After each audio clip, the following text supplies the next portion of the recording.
Eyal, what did you see from what you'd already reported? Well, first, just to say that I'm glad there's optimism in some quarters, but I wish that some of the people I'd interviewed could, well, I will present their story. The legal aid organizations, for example, that already in just about every state in the country are overburdened.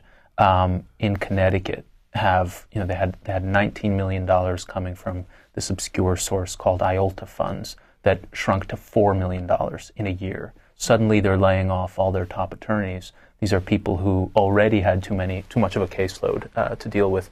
But I want to throw a question, since we have this great group of people who actually do the work that I just reported on.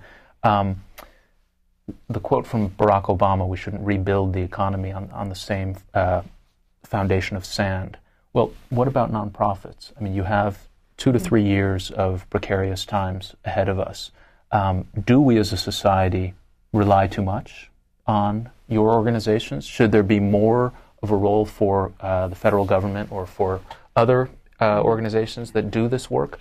Is it simply, have we developed over the last 20 years just an unrealistic sense of what we can expect nonprofits to do? Catherine, why don't you respond to that? Well, clearly the government needs to take responsibility. A number of the nonprofit community voices heard is about changing institutions and policies which really affect marginalized communities, communities of color, low-income people, lesbian, gay, bisexual, transgender people, immigrants. And so the government does have a social responsibility, just as foundations, but the government is the biggest source of income. And I think nonprofits are there to supplement, but I think nonprofits have had to take on a much deeper role because of an irresponsible government that is not there for the good. And so I think groups like Talia's are actually working to change policies to get the government to do its job. There is a role for foundations, and there is a role for individuals to give. Yeah, I mean, absolutely.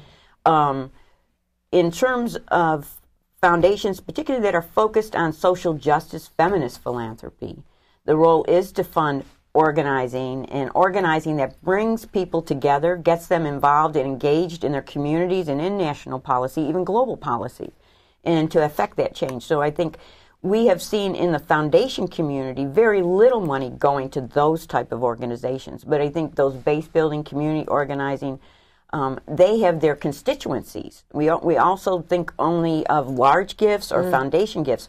We have to think about the small gift. The greatest amount of money comes from individuals in their communities giving to community groups like Community Voices.